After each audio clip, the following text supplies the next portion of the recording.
I like it. It looks fresh, but how are we not going to put a crab, or how are we not going to put the best looking flag out there, the Maryland flag, incorporated in the City Connects? They're City Connects. Put the Maryland flag in there. Put a crab in there. Put my logo on there. What's going on here? We got Aaron Judge destroying stadiums. He should be arrested, first of all. If everyone at BTL chat, Tail and Squad Ride, we'll break you guys out of prison later. This guy's cheated multiple times in the past, gotten caught for it. He's actually a human trash can. This dude is the scum on the bottom of your shoe. That guy goes park to park, stadium to stadium, a grown-ass man with a baseball glove, like he's playing in the game, taking home runs from kids, not giving little man the respect he deserves. What a loser. They're watching me flourish, I'm watching them run. Damn. Brand new bag for pro, but I didn't pay for it. I don't like spending that cash because I'm W. We know we got to change the intro. Relax. We're getting one a little bit. And yeah, we'll get into some of the some of those green gobs in a little bit later. But welcome back, everyone. Happy Friday. Ready to get it kicked off with a little behind the lines BTL episode. I think 280. I could be wrong there. But yeah, what's good, Daniel? What's good, Kish? EB Bulls, my man. What's good? What's good? What's good? Yeah, Crab's now a part-time streamer. He doesn't want that enough. Doesn't want it bad enough at all. I think he's headed to the PL All-Star game with Mikey. So shout out for that. Look out for that content. But we're here. We got a loaded slate today. One of the best, I think, Friday slates we've had in a while now, or at least since the All-Star break. So I'm pretty excited to dive into it. First, though, we'll go back over yesterday, some of the recaps there. Pretty mid slates. Squad Red obviously lost. Shout out the Rays. Absolutely melting like they have done for the past couple weeks. Astros came through late in that game as expected. So not too many dubs. It's kind of what happens with a Thursday short slate, except for the Reds, which got us started pretty early. So thankful for that. Good little 2-1 card from Crabs. 1 and 2 from me. Not good enough. We'll hope to get some winners today, but it's a new day. New day, new bags. Ready to tap in. And Fat Girls, man, we got to be better. We got to be better with that comment. And Lep will shout out Randy Rosarena. How about that throw, dude? Josh, man, don't even get me started. That was one of the worst like individual games I think I've seen from. I mean, not just Randy, but like a Rays player in general. So I was pretty pissed about that. Pretty pissed. And the second everything went like astray with that throw, and Glasnow was a little rattled. You could kind of tell something was wrong. A little something was wrong. So I don't know what the deal with Randy was. I don't know. Hopefully he gets it solved today. I kind of think he does because he's probably the most streaky in-game guy of all time. So hopefully he bounces back. Hopefully the Rays bounce back. Do you like Encarnacion? You're talking about CES? Of course. And yes, I'm in Tampa. W full-time streamer. Rays are not respecting coin. And yes, Randy bounce back is happening today, but we'll talk about that in a little bit. First, we are going to have DeGen on today to talk a little ball with us. Should actually send him the link. That'd be a great idea. But yeah, we're going to have him on. First, I'm going to go over the cheat sheet a little bit, though, which W cheat sheet yesterday. I really don't take credit for like individual plays because like I'm not giving them as individual plays, but a lot of good nuggets on there yesterday. If Trent loves to go and just nab the BVP guys, and if you did that and bet them the way that they're were presented on there, you didn't miss a single one. So shout out to that. But today we have a pretty interesting one with a lot of these, and starting with the home run targets. A lot of these are a little asterisk aside their names because there are some of these guys who have, especially at the top, and I left out a couple at the bottom, but a couple at the top like Alec Marsh and Mike Soroka. Smaller sample sizes. So these numbers are going to be a little bit inflated, but the only reason I put them on there and just didn't kind of leave them off and put a little cautionary little sentence afterwards is because I've seen a lot from those guys to make me think that, yes, they're going to regress, but I've seen enough to believe that it's going to be a similar matchup for a lot of the guys today. Especially, we'll talk about the Yankees a little bit and Alec Marsh. I've seen a lot of the home run ball potential out of him. Obviously, he has 5 and 15 innings, which I have at the bottom there. In his 3 starts, but now he's going into Yankee Stadium against a lineup that has a lot of swing and miss in it. Yeah, they're pretty deficient offensively, but that's the one thing that they have done at home is slug. So I think it's going to be a really bad spot for Alec Marsh, which again we'll talk about in a little bit. Similar thing with Soroka up today against the Brewers, who talk about their slugging. It's gone up quite a bit over the past couple weeks when they've started to heat up. Which them heating up was playing a bad Reds team. Their pitching did a bulk of the work, but I'm pretty intrigued about what I could see from the Brewers offense today out of Soroka from the long ball department. So I'll talk about that. And then like at the bottom, you got your typical little 3 here: Kikuchi, Lance Lynn, JP Sears, always up there with the home run ball. So look out for those guys. BVP is pretty interesting too. Alec Marsh's little Hemi. Yeah, kind of. But interesting BVP over here too. Not the biggest sample sizes we've seen, or at least I've put together. I guess throughout the week. Yesterday was pretty tough, so we saw some smaller ones. But Max Muncy is a really interesting name up there, 5 for 10. Only 1 extra base hit with that double, but look at his numbers. He's hitting the ball hard off of our man Andrew Heaney. You got the phone dropping everywhere in shambles, but Andrew Heaney, which is a guy from the left side, which Max Muncy, obviously, I mean, for years now has struggled against. For him to be hitting 500 and hitting the ball really, really hard off of a lefty who obviously has the home run ball potential that Andrew Heaney does is very, very interesting. So we'll talk about that soon too. Elias Diaz, another interesting name here, only 6 at-bats through 2 or 3 games here, but against Braxton Garrett, it'll be interesting. And the Rockies, I believe, are at the bottom of the sheet too.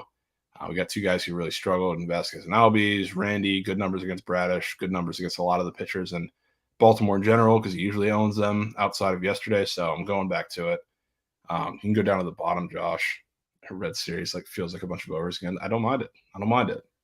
But going back to an Elias Diaz being a microcosm of this Rockies offense today, I haven't figured out just how I want to play them because I don't love taking these little team totals that are at plus money at 3.5 because they really struggle. But for Braxton Garrett, he gives up a lot of hard hits, which is you see the numbers here. Hard hit rate 7th percentile. He's given up a barrel rate within the bottom quarter of the league as well. The Rockies against lefties is kind of starting to come back. They're not putting up the same production that they did when it was a huge strength of theirs, but 45% hard hit rate in the last 30 days against lefties. So they're starting to pick it up. A lot of that has to do with them getting healthy. So might have to see how those lines move throughout the day. And look to target some of their bats at the very least there, whether it's Elias or some of the other guys. Then A's too. Framber Valdez has faced the A's twice this year. One of the times was a complete game shutout. Oh, he's lurking. Oh, I fucked it up. Sorry, Joshy. Let's go, Trent. What up? Sorry, I'm listening. Yeah, I was just talking about Framber, man. I mean, he's pitched twice against them. One was a complete game shutout. The next one, he figured back-to-back starts, 6 innings. They made him work a little bit, but he pitched overall pretty well. A's really, really struggle against the sinker, and they hit a lot of ground balls just in general. So I don't often go to a pitcher like we talked about fading Stroman a lot yesterday because that's the 3rd time he's faced an offense that really does well in everything that he was throwing at them, not just historically, but pitch arsenal wise. But today, the A's are a little different because going through the lineup that you're going to see today, there's only 4 of those guys who are going to be in the lineup that saw him the first 1 or 2 times. So it's a little different of a team, which is why I'm cool going back to Framber-related stuff today. And then, I talked about, I assume you're on Framber. You're on Framber every day. Fantasy NKs got bumped. I know. Right in front of my very little eyes. Huge. And the last one here, Alec Marsh, like I was talking about, 5 home runs in his 15 innings so far this year. You've seen him definitely struggle, not just in the home run, but the fly ball department as well. He has some good swing and miss, which he's playing the Yankees today, so you're going to get plenty of that. But the Yankees at home, due to their little league ballpark there, you want to talk about guys who need to go to Williamsport, send them to the Yankee Stadium because that's where they're going to hit. But at home, they're 6th in the league this year with a 189 ISO there. So yes, a lot of that is aided by the little short porches there, but against Alec Marsh, who has a home run problem so far since he's been up in the bigs, I think they're going to take advantage of that. So that's a little bit of what we're going over here. Hopefully, so Gleyber Torres legacy potentials. Oh, I'm all over Stan today. Stantonian Blast. And Josh, you can pull up, I guess, Prize Picks while we're here for a second. Pull up Prize Picks and search Stanton. Look at all the. I mean, he's not up for anything. Wait, real quick. Why were you looking at Bregman? You like Bregman today? That was Josh. So that was probably from your stream. But look Bregman at Stanton. legacy gag yesterday. That was a legacy gag. Absolute legacy gag, man. I like side note, but yeah, Goldie. Talking about Goldie needing to hang off with that. And Arenado legacies.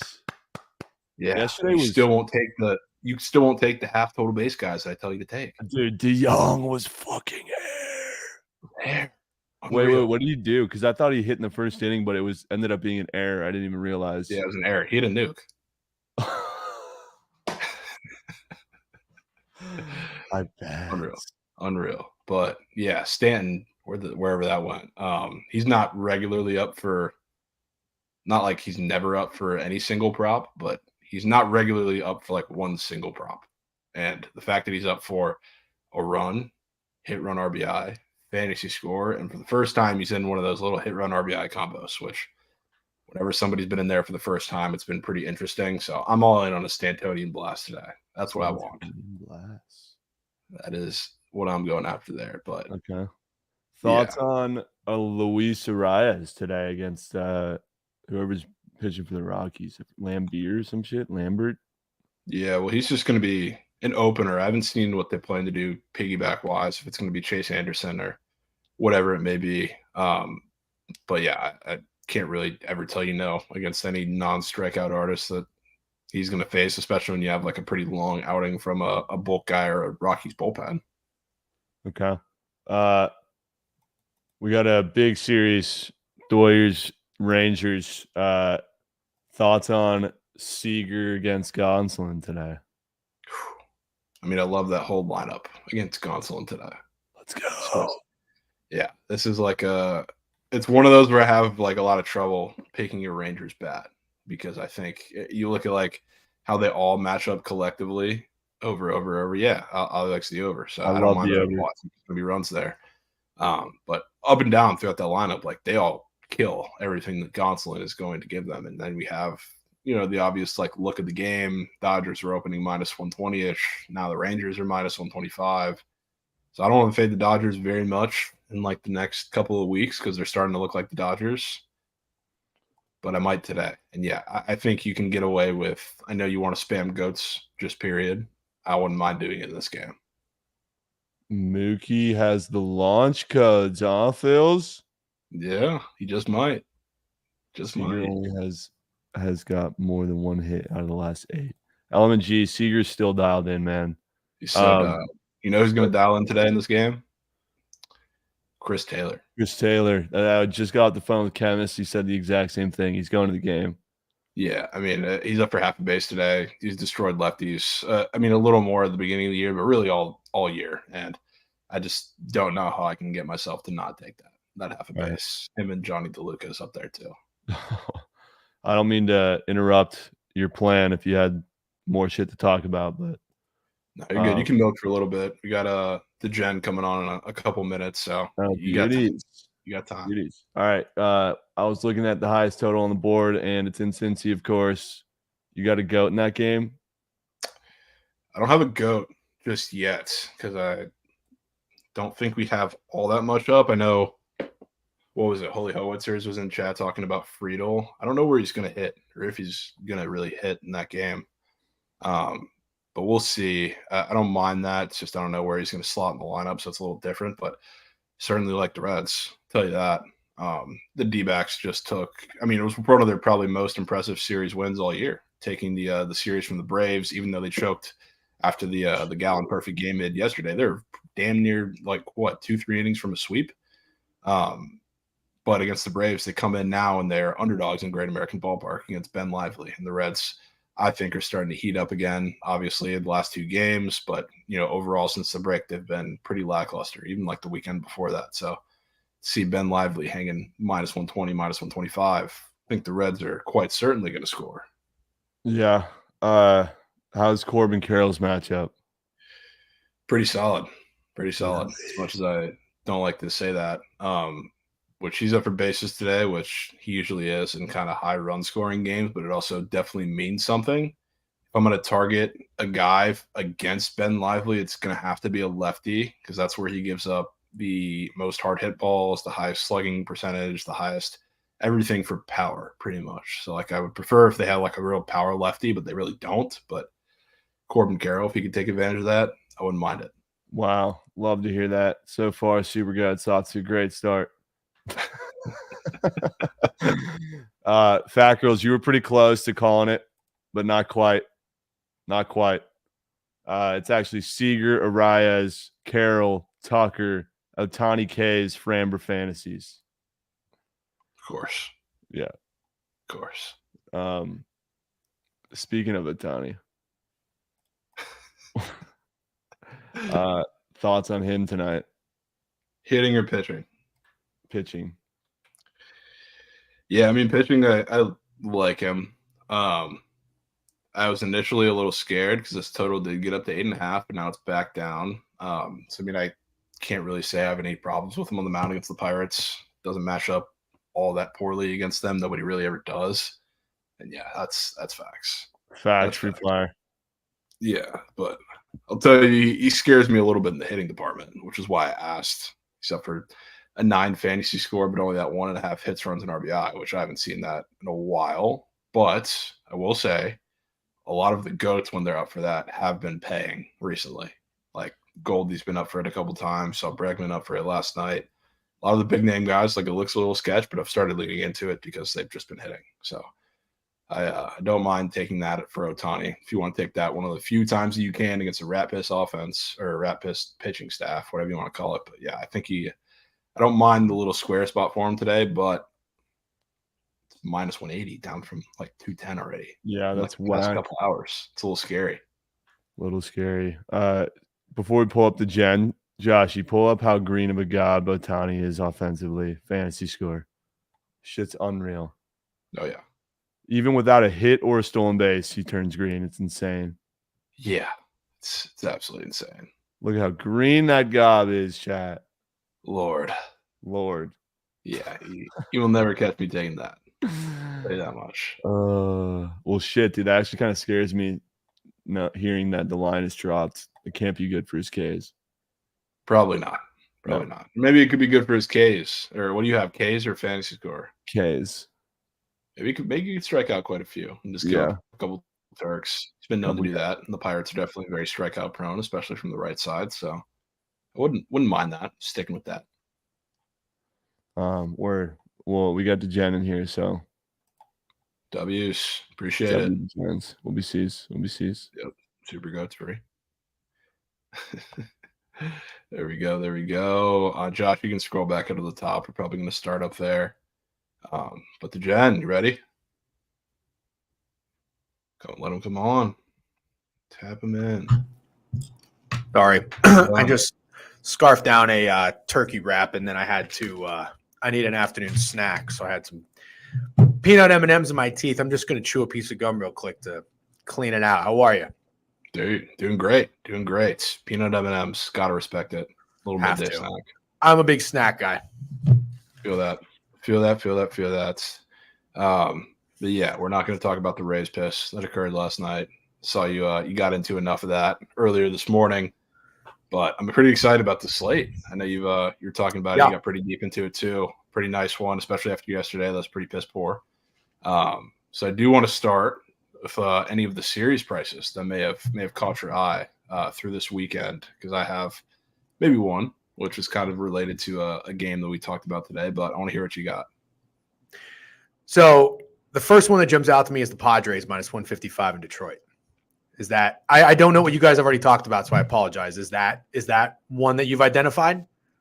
No, we didn't talk about that yet. Okay. Do you? Oh, whoa! I'm looking at Bet Online. I'm sorry. It's minus 190. Holy discrepancy. That's a big one.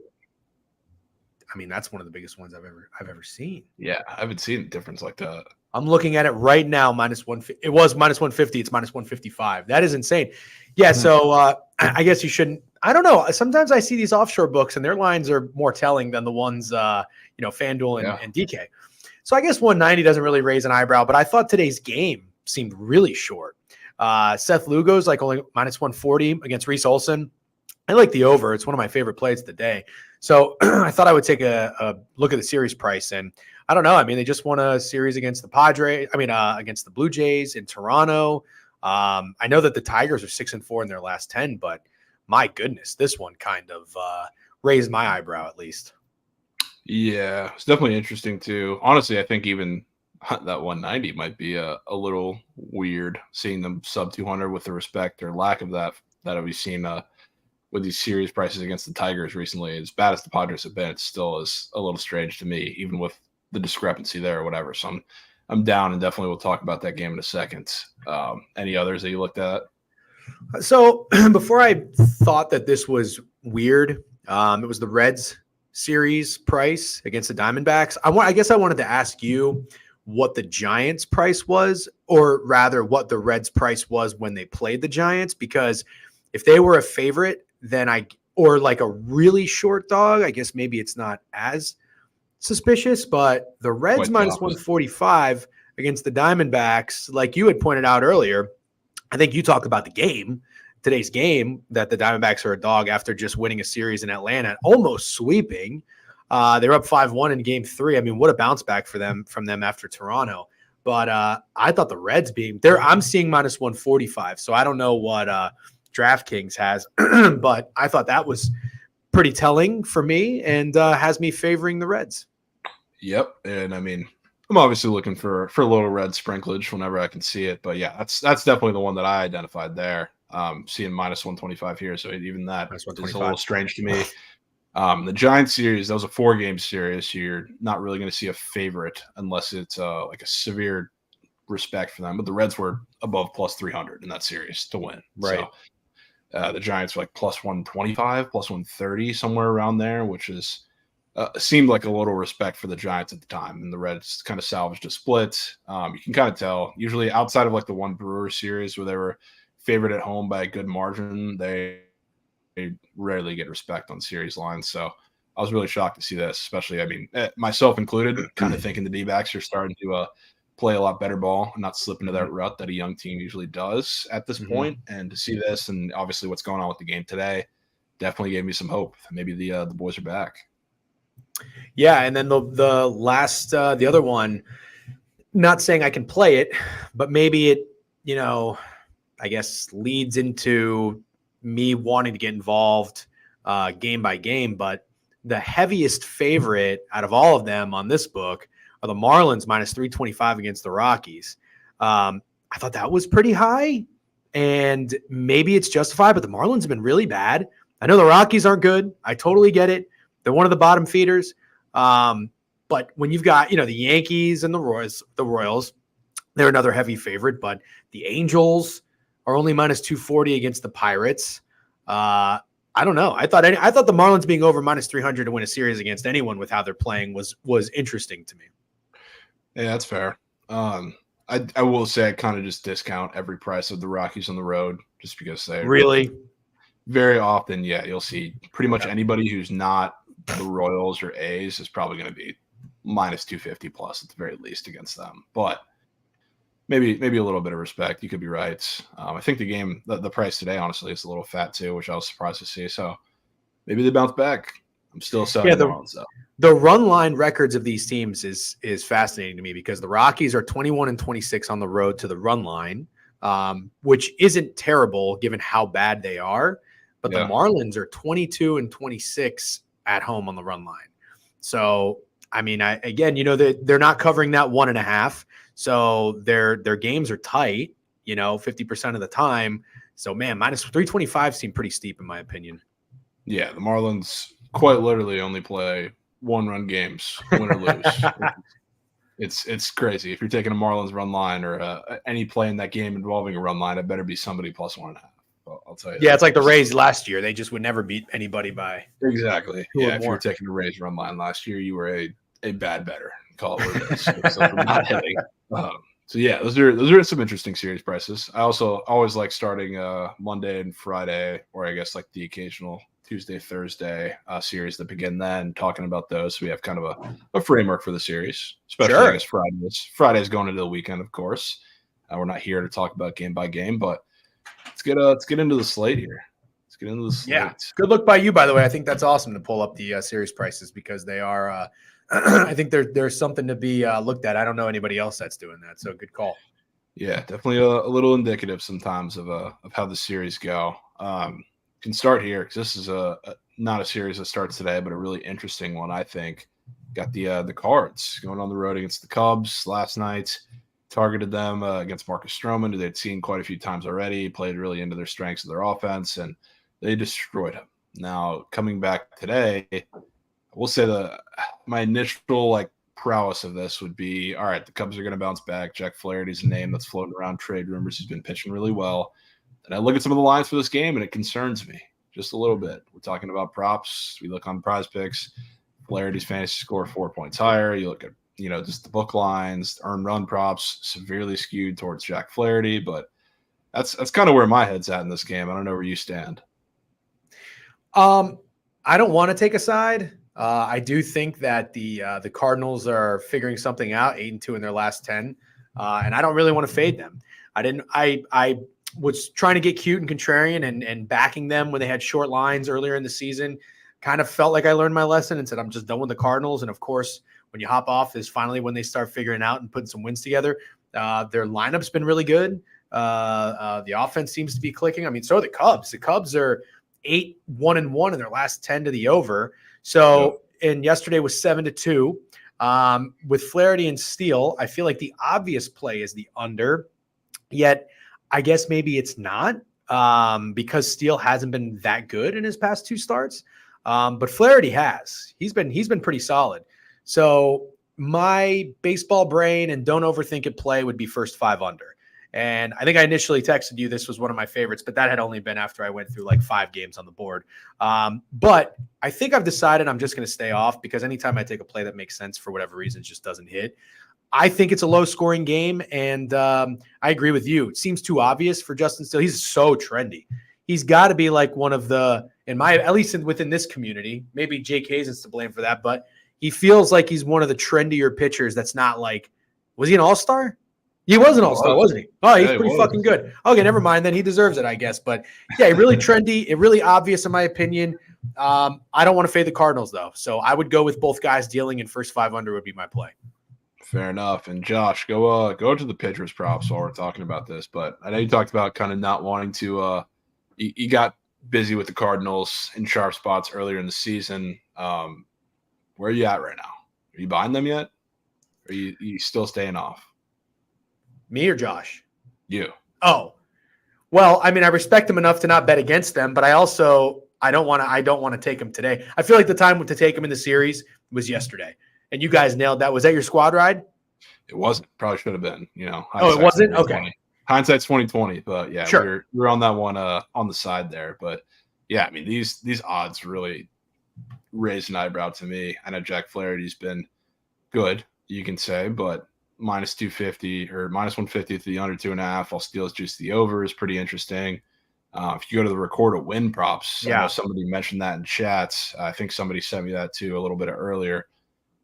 Large discrepancy for. I know we see this a lot when there's bigger favorites involved, but yeah, I go to record a win right there. That is a significant difference. That doesn't make any sense to me. Makes no sense with him as an underdog too. Well, does he just go deeper into games? I don't understand. Not really. Then I don't get it. Yeah, I mean it's really strange. And then also like I mentioned too, you don't got to pull this up, Josh, but on Prize Picks, I see a 33.5 fantasy score for Jack Flaherty, but only a 29.5 for Steele, and Flaherty's only half a strikeout higher than Justin Steele. So it's not like there's any discrepancy that's strikeout based there. And yeah, you could even argue that Steele goes deeper in the games, which is making this make even less sense. So I definitely leaning going with the Cards there, maybe riding the little hot streak. Yeah, I mean, they say in baseball, don't just stick to what's working and ride the waves. And maybe the Cardinals are going to go on a little bit of they're already on a little bit of a hot streak, 8-2 in their last 10. Maybe they just keep winning. So if you get them at a plus price with Jack Flaherty, who I think is a pretty decent pitcher, I mean, if I'm picking a side, I guess it's probably the Cardinals. But I would lean more into the logical play of Justin Steele and Flaherty will pitch well. And it stays under early and then remove the bullpens. Yeah, I agree. I lean in that too. Go to the next game here. I guess, we can start with that Tigers game. Because I guess that's the next one on the board. We can skip the race for the second. But Tigers, Padres looks a little short. I know you're on that over. I want to hear what you got to say about it. Well, yeah, I think the line seems short. The Padres won the first 2 in Toronto. Did they end up getting shut out? I think they got shut out in game 3. Really good pitching performance, I think, by Yu Darvish. And I think they're traveling now. Not that it's like a long, 6-hour flight or anything. So I don't really factor that too much into the price of, the Tigers are rested and the Padres are not. But it's definitely too suspicious for me to back the Padres. And at the same time, I do always feel like the Tigers tend to be a little bit trendier than we think at a plus price at home because they're pretty feisty, even though they're only 20-25 at home, but you're probably up units because they're always a plus price. They're 6-4 in their last 10. But what I looked at here is, I saw 2 pitchers who combined ERAs is not bad. and the total opening at 9 after the Padres just got shut out yesterday, and the Tigers are 3-7 to the over in their last 10. So they're really not good. It's not a good over team. The Padres are okay, I guess, 6-3-1 in their last 10, but we know their bats have been underperforming all year. So I thought an opener 9 was odd. It is juiced -120 to the under. That does concern me a little bit. But I think, even if it were to move to 8.5, I'd probably go with the over and go against the line move, even though I don't like doing it, just because I think that opener is kind of telling. Yeah, I don't mind that. I will say, from a line on the game standpoint with the Padres, it looks very short, which is surprising after, we saw the Tigers. I know it's the Royals involved, so they're kind of the inverse of that, but see them get a lack of respect for that entire series pretty much. But on the other side, Lugo is a pitcher that I very often see get short lines and get disrespected, and we've gone over that a little bit. So that's what's kind of keeping me off of taking a stab at the Tigers, but with that over, I could certainly be convinced that is a high opener, especially like Reese Olson on one side has gotten some pretty high line respect because he's been really good early on in his career. Padres offense has not been dynamic by any means. We've all kind of figured that out. If you have two eyes, you kind of figure that out. So to see a 9 and it not to this point moved down to 8.5 is definitely a little surprising. So, yeah. I'm just looking on, everywhere I look, it's juiced to the under. The splits are pretty good. You got lower tickets, higher dollars on the over. I guess maybe that's why it's not budging yet to 8.5, but I'll probably look, see what it does up until game time. Because I always like this when I have an eye on something that I think the opener is off of. If that juice tends to flip and we see like late money go the other way, I think I'll really like that. So I'm going to keep my eye on that over. Yeah, fair enough. We can go down to Miami a little bit. This is a weird game. I guess we got Peter Lambert opening. I haven't heard if there's going to be a set bulk guy. So, Chad, if anybody knows, feel free to fill me in. But we got Braxton Garrett on one side.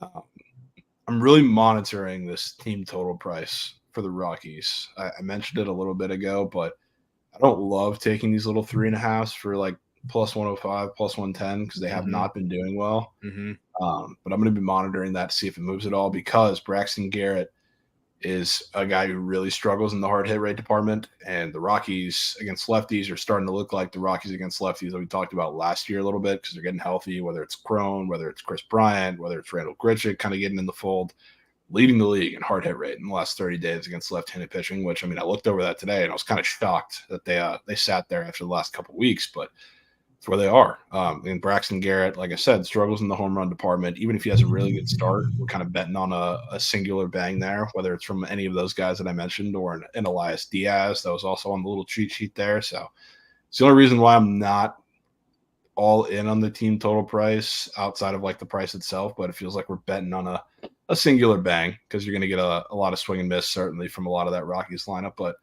kind of leaning into that, they score some runs, make it a competitive game in some form or fashion today.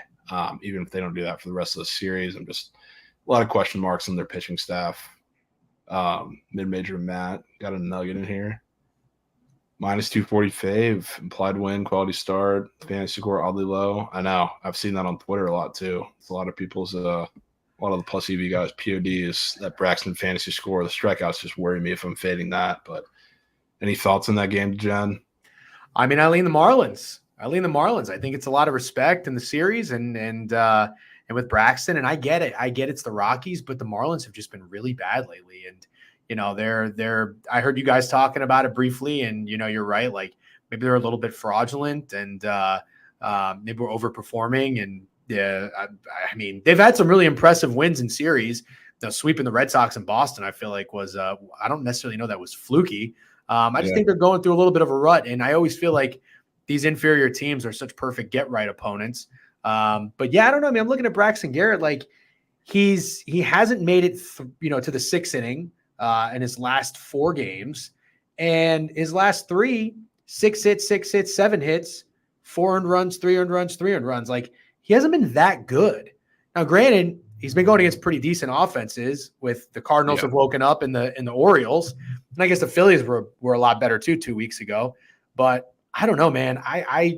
It's hard. I don't know enough about the matchup or anything like that, so I wouldn't talk anybody off of Rockies anything today. The line, I guess you could say well, mid-major Matt sees a 240. I see a 225 too, and it hasn't really moved much. But I lean Marlins. I'd probably take the Marlins first 5. Yeah, fair enough. I'm going to be watching that like a hawk to see what. Really? Yeah, I want to be. Well, what do you want? What do you want to see? You want to see a little bit more juice go into that team total over? Oh yeah, that's what I want to see. That's what I want to see. That, and I will say for Garrett too, I'll be looking at his lines, especially strikeout wise, because no matter if you want to talk about a sneakily trendy pitcher, it is quite certainly him. That is the definition of Braxton Garrett, especially in the strikeout department. So we'll see. He had a really good run last month before we started playing a couple of really good offenses against lefties. So facing the Rockies, who I guess not many people have known about their resurgence or have that in the front of their minds the last couple of weeks here, they'll be hitting the strikeout prop. So I want to see which way that moves. But All right. to move on from that, I'm talking about the Yankees. Oh God. We got to talk about it. We got to talk about it. Where's your head out with this game? I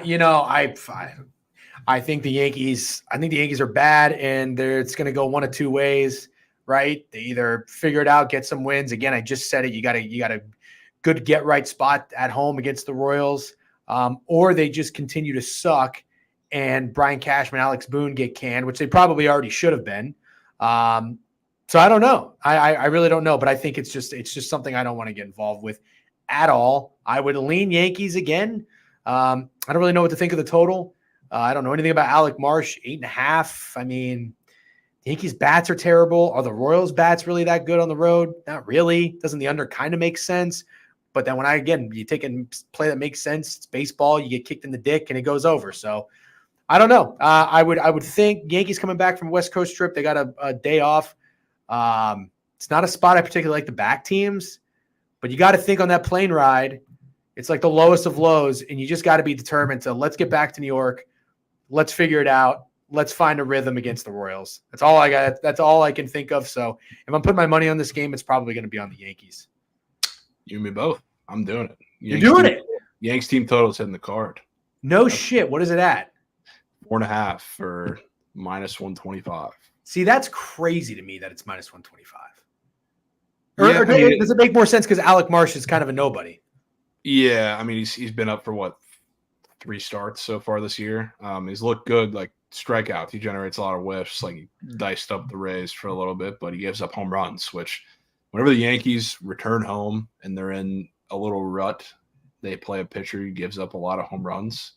Doesn't usually go too well for the pitcher. And I talked a little bit about the matchup earlier, so I won't beat it to death, but I think a lot of these guys are going to have a fun time with that short porch today. Even you talk about Stanton. Stanton's my guy today in that game. So Kobe, Marsh can certainly get his Ks, and I honestly think he does, but I think he gives up 3 home runs for this Yankees lineup today at the least. This fucking guy got 11 strikeouts against the Rays and pitched 6 innings. Yeah. This is the guy. Oh my God. Yeah, that would be the guy. So it's a little tough for that, but I think the Yankees lineup is going to do him dirty today. That's what I think. All right, you've talked me into it. I don't know that I'm going to play the team total, but I want to play a home run prop. And I know you probably heard this so many times over the past couple weeks. How fucking due is Anthony Rizzo? Yeah, I mean, if You're not there's gonna any do it? matchup, if there's any matchup that he can do it against, it's got to be Alec Marsh. It's got to be Alec Marsh. But I might have. I'm good. I'm taking the Yankees, so I'm taking my one little disgusting play of the day, I guess you can call it. I'm not going to double up with Rizzo, but I will take Stanton 100%. Okay, fair enough. I'm a Stanton guy. I don't really know why, but yeah. Okay, good enough for me. Yeah, there you go. Next game, Giants Nationals. Another interesting one with the Giants. Had their streak ended by the Reds. They won like 7 of 10. They were like 5 in a row coming out of the break until the last 2 games against the Reds. Facing Nationals team has been really struggling. So with the Nationals, it's tough because a lot of these teams, for those who haven't been betting baseball or don't pay attention to it like that, when you have these teams like the Nationals that are very clearly sellers going into the break, and we're hitting July 21st now, like a week and a half out, you're not going to be very good. And they've started to kind of see that a little bit. But today I might be in on them, and I am in on them. Scoring runs off of Alex Wood. I've talked about a little bit how they're really good against lefties earlier in the season. They've started to regress a little bit. In the last handful of weeks, you're not necessarily going to see those numbers like show a big difference because of what they did to Andrew Heaney in DC a little bit. They gave him touched him up for 8 runs, so those skew the numbers pretty heavily, especially in the home run department, which they don't usually do. So they haven't really been that good against lefties as of recently. But Alex Wood, I really like their matchup against them, and I'm taking their team total over 3.5, which is pretty juiced. And we're talking about team total prices that I do like. I love those little juiced 3.5s that are kind of teetering towards the 4.5, and a lot of those usually move there before game time. Cardinals, great example of that last night. So if we're talking about Lane Thomas and whoever else is going to be at the top of that lineup today, whether they put C.J. Abrams back up there again, I love a lot of their matchups. I think they're going to score runs today, certainly, and I think the Giants' little run that they had for a bit is coming to an end, even though they're probably not going to lose the series or anything, but I think they're going to be scared a little bit. I think the Nats are going to make this one interesting. Yeah, I'm with you. I like the Nationals, and then I got kind of talked off of the Nationals and into the over. But now I'm coming back to playing the Nationals. This is the bitch that is baseball, is just having the read and not making the right play on the game. So I think, we were talking about earlier in my stream, but the contrarian plays are starting to hit a little bit more, even later in the season, which last year I compare it to, I know very well because I got my dick kicked in, but it was really chalky in baseball and it was really chalky in NHL. And then this year in the NHL season, those big favorites were not winning as consistently later in the year. There were upsets, so if you were betting underdogs, you're doing pretty well and making the plays that nobody wanted. I kind of feel like that's this spot right here. And I've been softer than usual in my my betting career. This is the softest I've ever been. I'm not pulling the trigger on these types of plays, but I think I'm going to do it. And I was going to ask you, though, do you feel better about a Nationals team total, or do you feel better about the Nationals to win the game, or do you just want to fade Alex Wood and go Nationals first 5? I do fear this. I'll tell you that. That's why I'm taking that's what Matt said in my stream. Nationals team total. Oh, you are? Okay. Partially because of that. And yeah, Nationals team total is the play. Partially because of that, and partially because I've been paying a lot of attention to those little team total numbers as of lately, and this kind of falls into the situation both with the line in the game and the line on the team total itself that I really, really like, as well as the actual matchups in the game. So that's why I'm going with that. I do worry a little bit about Jake Irvin, but I also think the line on that game is pretty strange for as terrible as the Nationals have been. Yes, the Giants just lost 2 in a row. Before that, they were one of the hottest teams in the league. So see that as interesting, but I do think they score runs in this game. And I know you talked about liking the over, getting talked into that hand in hand. So I'm with that for sure. Okay. But somebody did say, why not full game over? I mean, Jake Irvin can pitch well. It's just, he's such a wild card for me in this matchup. Same with the Giants bats too, coming out of Great American Ballpark doesn't necessarily have a Coors effect, but yeah, I do worry a little bit about some of those bats who are like Wilmer Flores, had 3 home runs in those games. Some of those guys kind of coming back down to earth a little bit. So I don't know. I don't like handicapping Jake Irvin. I'm just good. Fair enough. Done. We can move on. Yeah. I'm with you. I'm Nats and team total. I'm good with that. There we go. Let's go to Cincy. Tommy Henry on the mound. Tommy Henry. Love it. Not today. Yeah, not today. So, I mean, I guess, does that say, oh, sorry. I'm not used to, I don't use DraftKings very often. So the lines, I thought for a second he was minus 115 all of a sudden. Yeah. So my thought process on this game really was, I guess, kind of similar yet different to yours. The Reds yesterday, I didn't play them. I was too soft, but it felt like that game after they lost the first 2 in the series, eked out the win in game 3, which I do think you were on, which you could argue that was the wrong team won that game. The Giants, had more base runners, whatever. It's sports. That shit happens. But I do like after that happens and the team gets away with one. In that 4th game of the series, I was like, I feel like the Reds are going to win convincingly and cover the run line. They won 5-2. Now it wasn't a 10-2 win by any means, but I think that was big. That was a big hump for the Reds to get over after they've been struggling so poorly or so much and playing so poorly and just getting bullied by the Brewers, losing 5 of 6.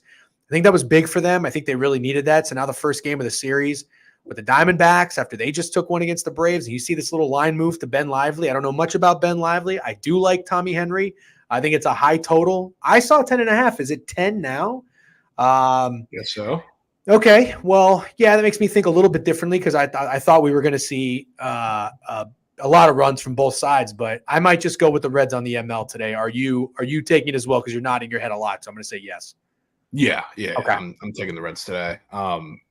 I've been obviously picking a lot of spots for them. Some have worked, some have not. But I think not even the turning point for them was winning that game. I think it was the game before they actually lost. Then the crazy day where everybody scored 10 runs and they scored double-digit runs in that game too. The offense finally woke up. I thought that was the starting point, which is why I took them the last 2 days, that and the lines in those games.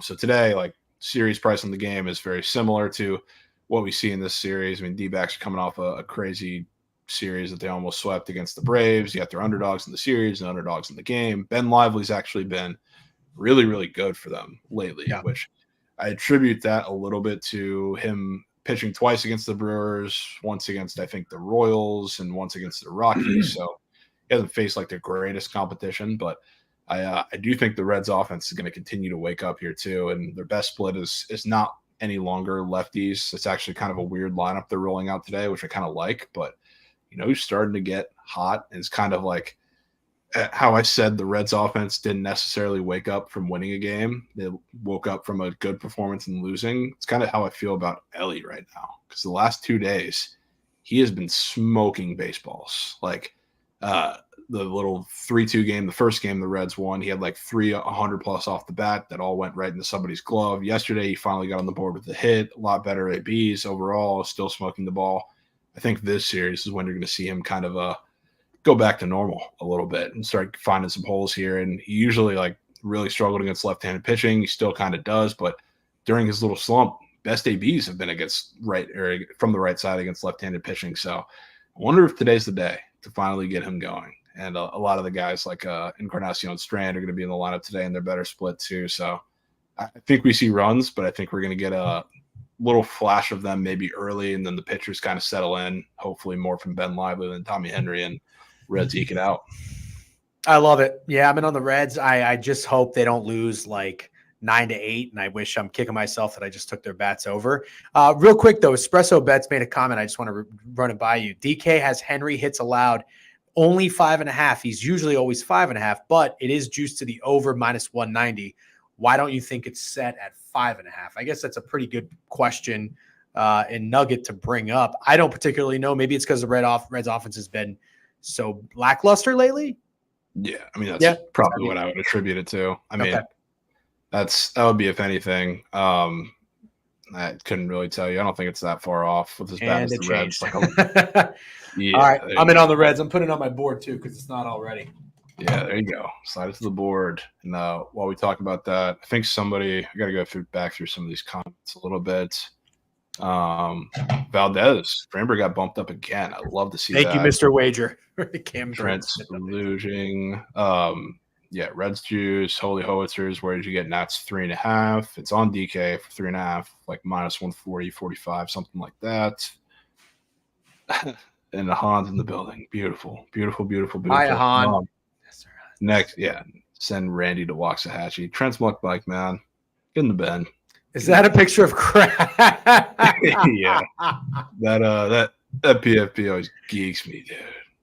That is pretty fucking funny. I don't know. Who is Little McNavy's profile picture? Is that Matt Ryan? No, I don't know who that is. Who is that? Luke Kennard. Oh, my God. Luke Kennard. I know. I saw McNavy saying he doesn't trust me. So I'm trying to see if I win him over. But I was like, that guy's got Matt Ryan in his fucking profile picture. DJen, there's a spider on your wall. I'm not falling for it. Thanks, though. Kennard is pretty wild. All right. Yeah, let's go to Boston. Go to Boston. The Mets. Talk about like teams that you are possibly buying back in on. Are you there with the Mets yet? Yeah, I am. And, I'm not necessarily saying like World Series, but I'm a little torn. And maybe I'm letting Ollie, who was in my stream, get in my ear, but he thinks the fact that Cutter Crawford is a favorite is pretty wild. I don't necessarily think so. The Red Sox are the better team record-wise. They've been very good, although I get it. They've lost They just lost 2 or 3 to the A's. But, it's kind of like what I was telling you, I didn't want to necessarily back the Yankees. I don't like these spots for teams that just come back from long road trips, first home game back. The Mets are rested, short trip from, Queens, obviously. And they had a pretty good series against the White Sox. I think they lost the last game. And then you even go a little bit further back when they had that big win the last game of the series against the Dodgers. I think not getting swept by the Dodgers in the fashion that they did it was important for them. The bats have woken up a little bit. I kind of just want to push the plus price on the Mets here. Oh, I guess it's not plus anymore. It's minus 105. I like the Mets bats again. Cutter Crawford's been pretty good from what I understand. So I think that maybe the line's okay. Red Sox get respect at home at Fenway. We know it's a good over park, so maybe the total is fine. I don't really ever see it much lower than 9.5. So I'm not really going to get involved there. I might just want to play the Mets, but I hope I'm not getting duped. Yeah, I like the Red Sox here, but not because I think any line is weird necessarily. I don't think it's weird they're favored. I don't think it's weird that the total's high. Everybody mentions Senga's props are like suspiciously low. So is everybody's in Fenway's. We've kind of figured that out to this point. It's like mini Coors, mini Great American Ballpark. So it's not shocking to me necessarily, but I do think from an offensive perspective, I think they're going to cause some problems for Senga. Another one of those teams that have been sneaking up in the kind of the very patient section, despite who's at the top, which has been a kind of a rotating cast there. But I think they're going to be very patient against Senga. When you've seen kind of his worst command is when teams work him deep into counts and he's not able to produce the same strikeout stuff. So I do think the Red Sox are at a pretty good spot here, and I do want to back Cutter Crawford, maybe just for one more game. So yeah, I think both pitchers have really cool names, and Cutter Crawford's a cooler name than Kodai Senga. So for that reason alone, I am off. Dead Larry Bird said the game is a coin flip. He's right. I don't feel like I have an edge. You are bringing up suspicious lines. I see Ahan is here in like Red Sox. That's enough for me. I'm off the game. I'm not going to play the Mets. Yeah, I mean, I don't think any lines are crazy. You're right. You make a good point, though. Yeah, fair enough. Is it weird they took Henry off for earned runs on Prize Picks? What's that price, Josh? Go to DK for earned runs and see what Tommy Henry's sitting at. See if he moved up over that 2.5 to like minus 140, minus 150. That would be nice. Javon, some people have asked what the read was in the Cubs game. I don't have a play. Did you have an actual play in that game? I like the Cards, lean the Cards. I'm probably not going to play it, though. I really don't want to. But there we go. Tommy Henry up from minus 140. He was minus 120 right before we hopped on here. So good movement there. They took it off. That's huge. Interesting. Braxton Garrett fantasy score just got bumped down. Did it? Jeez. Maybe take the Rockies to win the fucking series. I might do it. Half a unit? That'd be nice. Maybe. Just maybe. Yeah, I mean it's a little high, but I guess it should be against the Rockies. But yeah, that's like a Twitter favorite today. It says over fantasy score, so it getting bumped down definitely piques my interest. Oh boy. But yeah, we can keep moving here. Phillies Guardians. I honestly despise this game in the series. I don't know if you have anything here, but if you do, feel free. Yeah, I do. I'm going to try not to take up too much time, but I can't stand the Guardians. The Phillies are boring the shit out of me as of late too. This feels like a game that makes so much sense to take an under on, and it's 8.5 down to 8. I believe it was 8.5. Somebody can correct me if I'm wrong. But again, every time I take an under or a total that makes so much sense, find some way to screw me. I feel like I lose more of those than I win. So I might just stay off entirely. But I just can't see a world in which the Phillies Guardians game, first game of the series, especially after how bad the Phillies have been, the Guardians being the Guardians, I can't see this being anything more than a 4-3 game at most. So I would really like the under. That's the Press Lions fan. The game is disgusting, right? When you think of disgusting game, you think of ugly baseball and you think of low scoring game.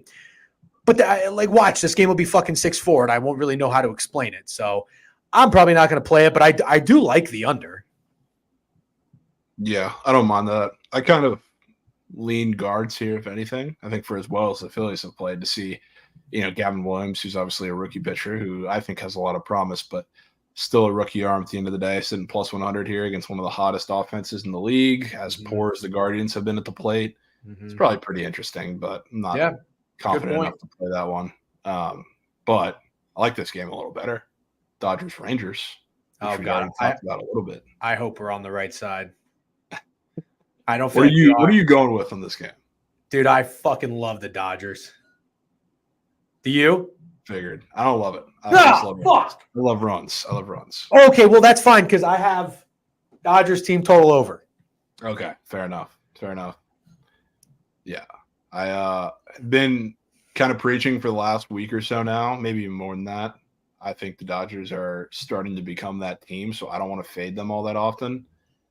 Tonight, I don't feel confident enough in them as a side, but I think there's going to be runs from both sides in this game. I assume this is going to be a pretty popular pick between Twitter, surgical streams, the public in general, and I don't really care, to be honest with you.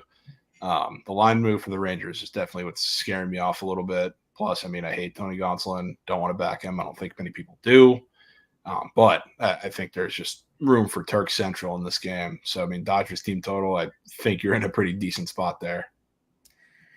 If you go back and look at the Dodgers and what they do in the first game of the series, they typically come out pretty well, especially on the road. Yeah.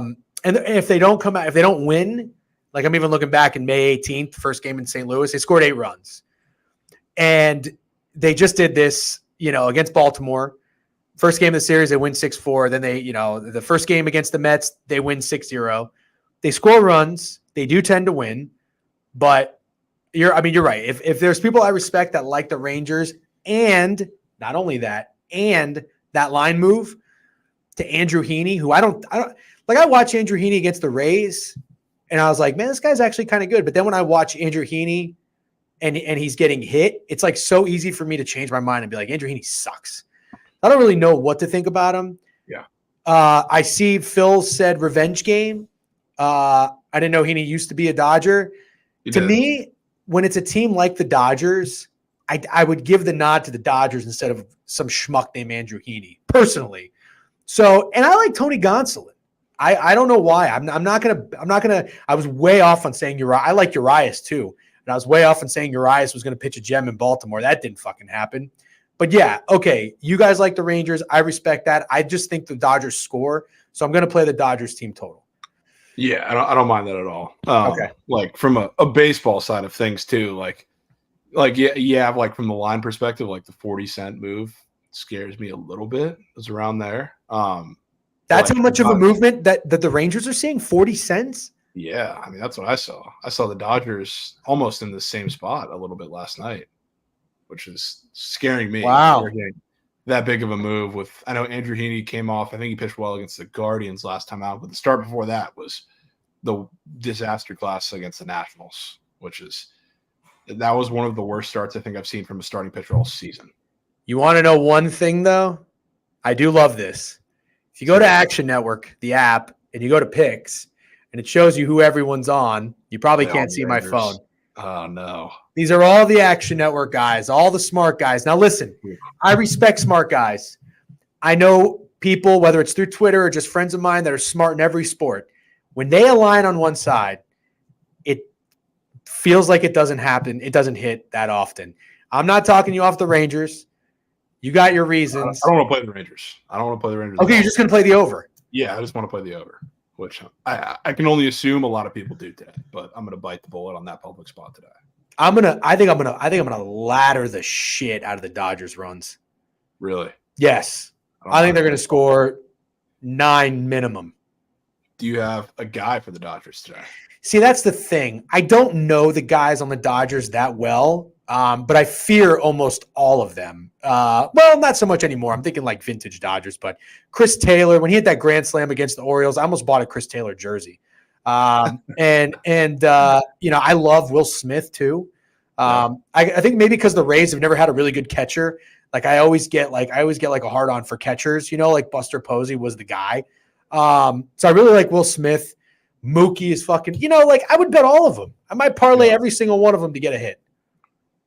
Well, I'll tell you, I'm a Chris Taylor guy today. That's my guy. Up against the lefty, crushes lefty base today. That's my guy. I don't like taking the Dodgers goats very often, so I kind of lean towards when they have the Chris Taylors, I guess JD Martinez was an all-star, but I really just think of Mookie and Freddie as the GOATs there. So when he's up for something, I like his matchup, I'll take him. But today, Chris Taylor is my guy. That's my guy. I'm so in on that. But how are you playing him? With this on the screen. Oh, I'm sorry. I can't really see that. What does that say? Does that say total bases? base, half a total base, and then I'm going to take his home run prop too. That's what I'm going to do. Some guy is asking 55 times if there's any leads on the Red Sox Mets. Javon likes the Red Sox. I like the Mets. Did you have a play on that? No, just Red Sox there. DGen got that Professor penmanship. I love it. Yeah, I'm in. I'm so in. But half a base is low, isn't it? No, it's okay. Chris Taylor. It's not all that low. That's if like I was Prize Picks, I'm never giving Chris Taylor at half a base. But I mean, I guess they know more than I do, so that's fine. Fair enough. We can move down to the next game, which an interesting one. And one of the two, the Dodgers series being the first, but the other series here at the Braves and the Brewers between division leaders at the current moment, with the Braves leading the East and the Brewers leading the Central now after the pummeling they put on the Reds for 2 straight series. But we got Soroka on the mound versus Freddie Peralta. Braves all the way down to -120 now in Milwaukee. What are you thinking here? You know, this is probably so square of me, but I think the Braves skull fucked up. Can I curse on this, by the way? Yeah. Okay, sorry. I'll tone it down though, regardless. I think the Braves make it nasty today. Really? Yeah, really, because I don't think that the Brewers can keep this up. No team really keeps this up. Everybody gets high, then they get a little low, or they get low, then they get a little high. And you just look at the Brewers' schedule, and I mean, what they did, like you said, to the Reds was incredible. But then I think they got a little lucky with the scheduling at the Phillies, but the Phillies are at a really, really low point.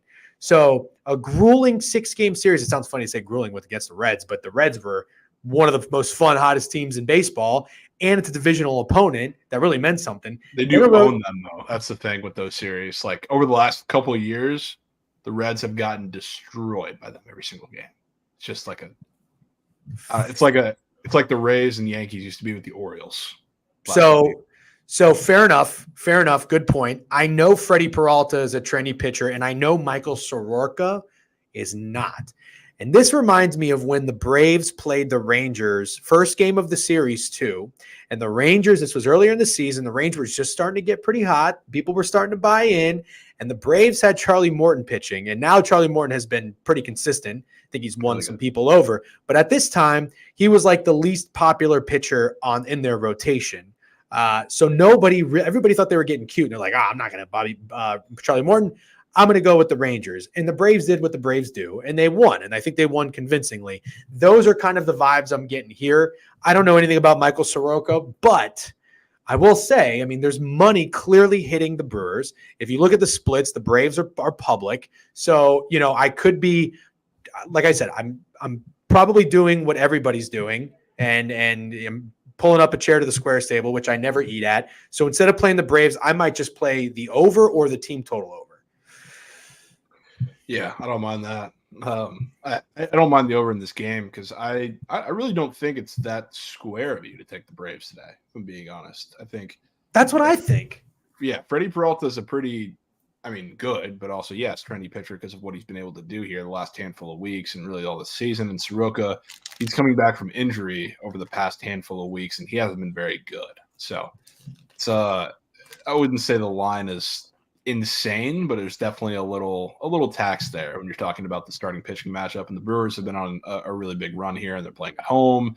The Braves are coming off the first series where they looked a little human, losing to the D-backs. So I don't think it's that like aggressively square, but I don't mind runs here. I mean, Freddie Peralta, I think he's definitely in to give up quite a few runs. I don't mind the Braves team total at all, but I don't put trust in Soroka either, especially like guys at the top of the Brewers lineup are heating up, and it's very scary. Like Yelich looks like damn near MVP Yelich now. And I think that's going to keep up for at least the next couple of weeks if he faces pitchers like this, every day. So, and yeah, Braves bullpen is not necessarily gassed, but they have used a lot of their high leverage guys in that series.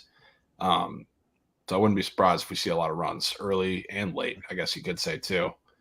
So I'm with any team total you want to play there. Or the Braves have lost 5 of 7. And just like how I talked about with the Reds, when you eke out that win, and you get something that just kind of gives you that spark. Not that the Braves need any spark of confidence, but the way they won that third game against the Diamondbacks, I think that the offense knows going into this series with Milwaukee in the first game, Soroka is not a guy they can really rely on to pitch well, maybe, and their bullpen's gassed. So I think the bats are going to be even more motivated to know that they have to probably win this game for them. So I think the offense steps up. So I'll be playing the Braves team total over. Yeah, fair enough. We got a couple games left here. Twins, White Sox, Lance Lynn against Joe Ryan. I hate this game too. I'm not gonna lie. And Trent Smuck Mike, I have it's a score first that I like that we'll talk about, I guess, a little later. But yeah, do you have any thoughts about this game? Because these are just two guys that I really don't want to get involved with, except for, I guess, Fat Girl sent or tagged me in some to win prices or to get a win in the game. They're a little suspicious, say that, but I don't really have many thoughts on this game. I don't know if you do. Well, I haven't been right very often in baseball, but I did have the White Sox to win the first 5 yesterday, and I kind of want to go back to them today. I'm just so scared about giving that unit back. Joe Ryan hasn't really been anything special the last 4 games. So, that always kind of concerns me where it's like, well, Lance Lynn's been okay, striking out a lot of people, but the White Sox are still ass. I think the line seems a tad short. I think the Twins at home would probably, I don't remember the splits in this game, but you'd have to think that everybody's going to put that in their parlay or just lay the juice with them. I like the White Sox. I'd be okay fading Joe Ryan again, but I don't know that I want to get involved. Yeah, I don't know if I want to get involved either. I honestly think this should just be a little standard pitching duel or pitcher's duel between these two guys. Because through some of the adjustments like Lance Lynn has made, he had like a curveball handful of starts ago. It's been a huge help to him, and like the Twins, they produce a lot of strikeouts. We'll say that because a lot of people were targeting them in the Mariners series, but didn't really look too deep into some of the matchups that the pitchers had, like a Brian Wu that everybody was on, and then he got shelled. Lance Lynn, definitely a little different. Yeah, you can supply power to a few of those guys, but I wouldn't mind backing his strikeouts today or some related prop because I do think he pitches pretty well. Same with Joe Ryan too on the other side, but. Yeah, respectfully, I'm not betting that game unless it's that. Pirates Angels touched on this a little bit with Trent, I guess. This minus 210 to minus 180 is a little strange. Which has been pretty recent too, which I thought was weird.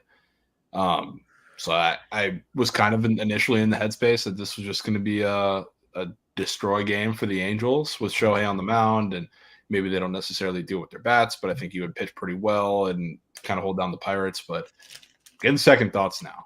But to our man's little credit here, who's loving for a little to score first prop, I do have to take the Angels in this one, which it's strictly like odds based pretty much because even with them as a minus 180 favorite, whenever I see the home team or the road pitcher against the home team minus 135 to allow the first earned run, it's a little suspicious. So I'm going to go with them there. I think they do jump out to an early lead in this game, and maybe the Pirates claw back. It's kind of how a lot of Shohei's outings have gone, with him being pretty dominant to start out, and then he allows, a multi-RBI hit or a home run or something in the 4th or 5th inning, something like that. So I think that's how the Pirates are going to be able to claw back into this game, if at all. So I don't want to get involved with the side, but anything for you there? I think it's the most suspicious line on the board. And the contrarian in me would be with the Pirates plus 1.5, but this late in the season, I don't want to be that guy. I don't want to lose a unit if the show of Ohtani pitches a gem and the Angels win 6-1, and I feel like an asshole going into the weekend. So I'm just going to pass. But yeah, I mean, I think Ohtani is probably to me 30 cents off on the price. So raises an eyebrow for sure, but yeah, not getting interest. I see Furl calling me a coward, and I deserve that. I hope somebody bets the Pirates. Shout out the Crabs, legacy 5-unit Pirates play on that series against the Dodgers last year. We'll never forget it. But I'm off. Yeah, I was initially because the first what I saw, I didn't see the move first, but I saw the initial move on the total from 8 to 8.5, and that was what really would have got me involved. But now that it's back down, I'm good. But there's definitely something going up with that game for sure. Yep. I don't think there's much going on with this A's game necessarily. I love Framber today. I think he's going to absolutely deal. And very rarely am I going to not only take a picture that this is his third time facing the team. I talked about it a little bit though. Only there's going to be less than half of this lineup that was in the lineup the first 2 times you saw him. So it's not the same as like a Cardinals from yesterday. But third time facing him, and also they just got destroyed by JP France yesterday. The first time I've ever backed JP France, I think. And he went out there and shoved. A's offense was terrible, but I had to let the baseball brain take over for this one a little bit. The A's are atrocious against sinkers. They pound the ball into the ground, one of the highest ground ball rates in the league. I think they're number 3 now.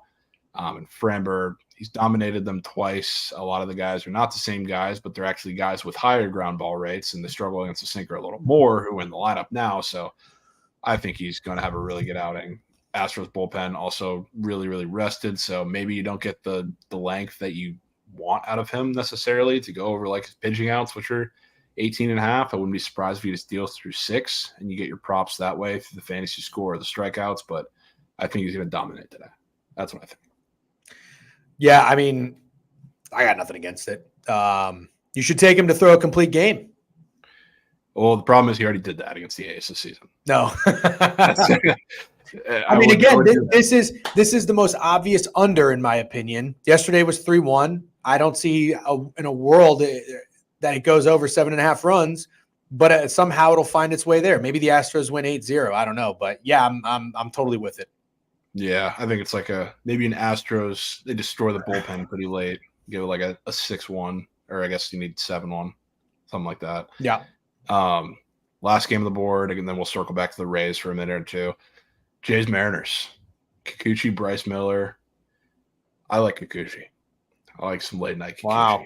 That's what I'm going with in this game. Bryce Miller, him spamming fastballs, especially on the outer part of the zone where he tends to do that. That's why he's so effective. It's kind of what you don't want to do against the Blue Jays. They're very good at slapping the ball the opposite way. You talk about guys like Vladdy, guys like Bo Bichette. Bichette's been incredible this season. Springer at the top 2 is starting to look like he's getting it together. So I think their bats are going to be really good.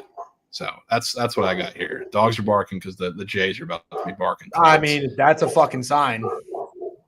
Yeah, my buddy Greg pointed out that it could be a revenge spot for the Blue Jays after the Mariners took them down to the playoffs last year. So I was into the Mariners at first after, this sluggish start to the second half of the season, and they were quite the trendy pick, rightfully so. I totally get it, to start, turning it around and get some wins.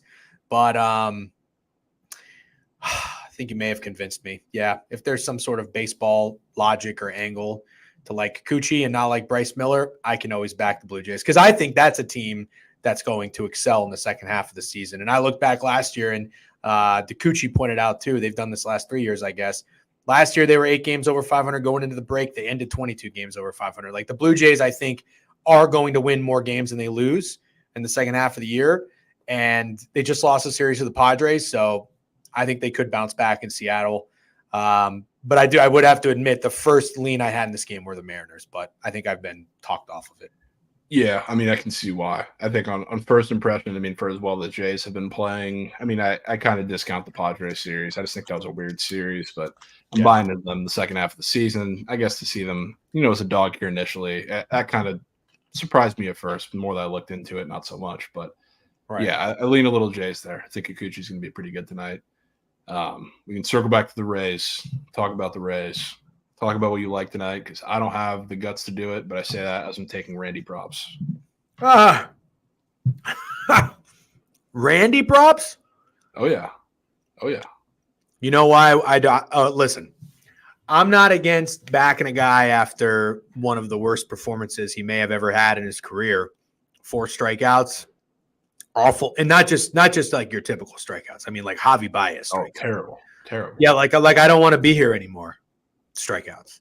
Yeah. So I have a lot of problems with what I'm seeing from Randy lately. And I was talking to my buddy who's a Rays fan, and he's trying to downplay it. Randy's been great for this team, and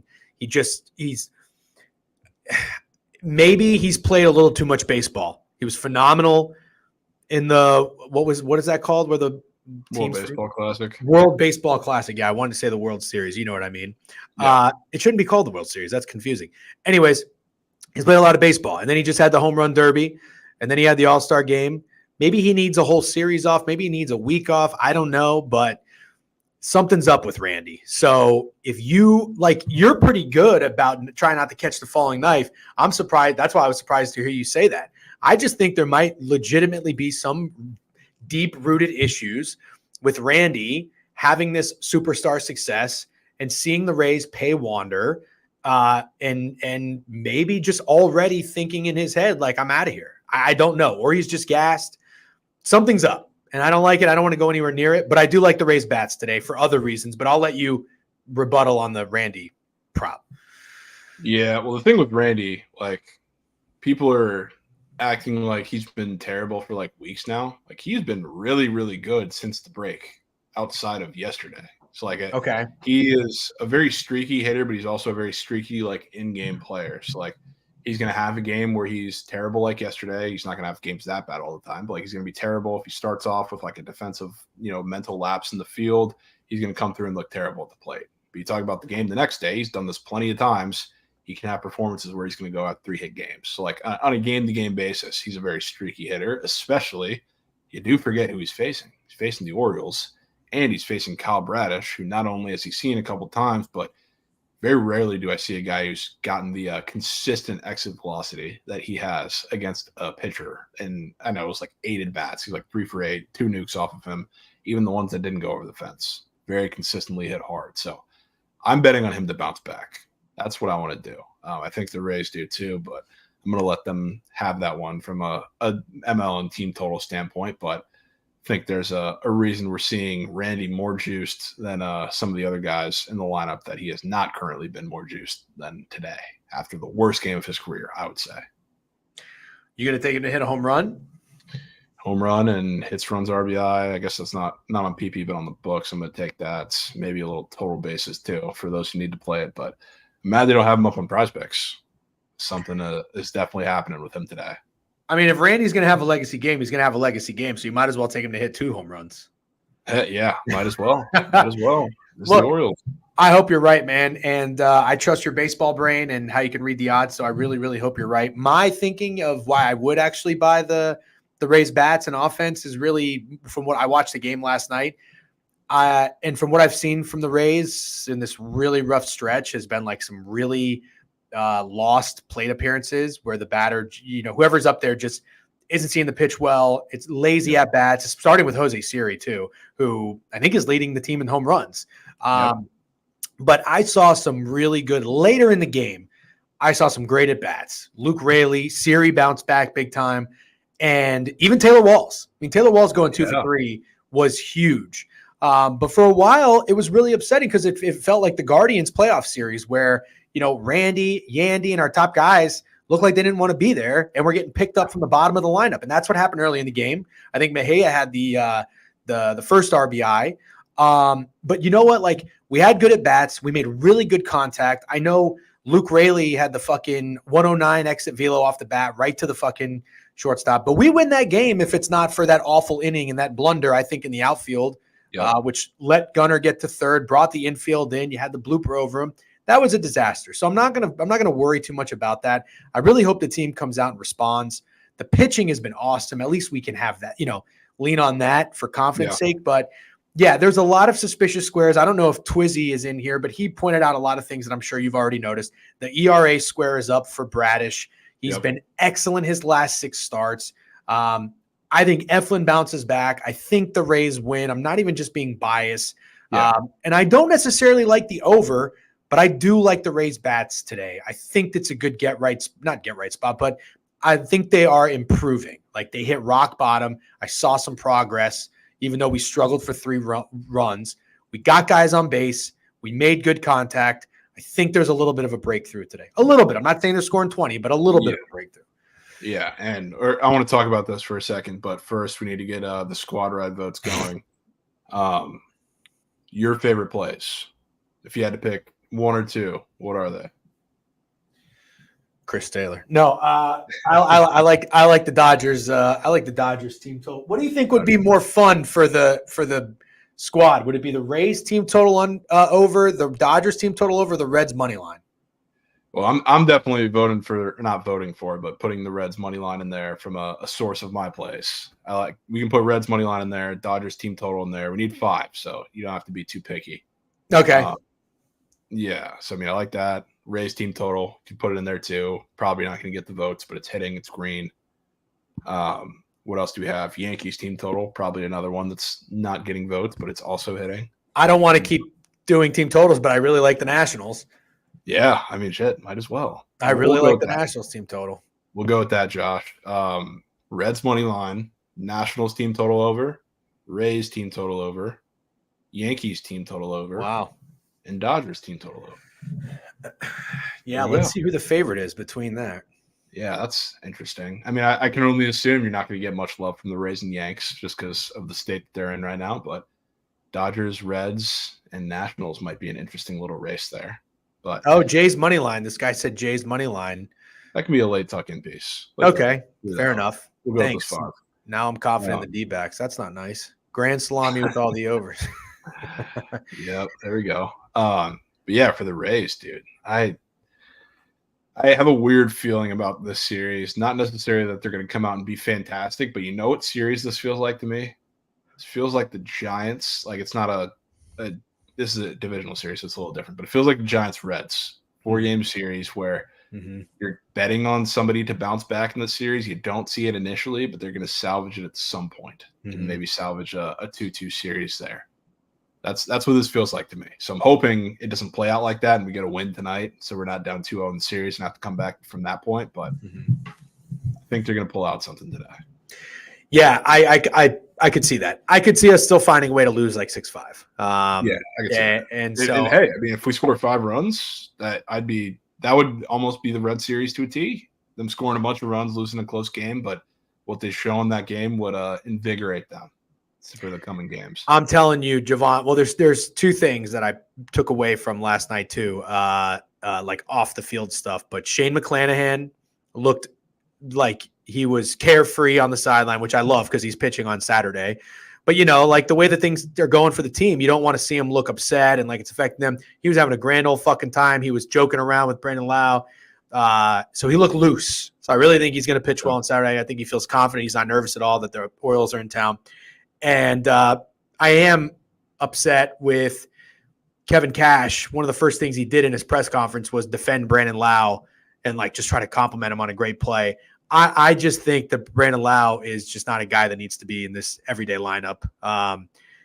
He's one that I'm really nervous about because in body language and the at-bats, I'm just not really seeing it with him. He looks like he's going to cry every second. And I feel like then needing that reassurance from Kevin Cash, it's like they're babying him.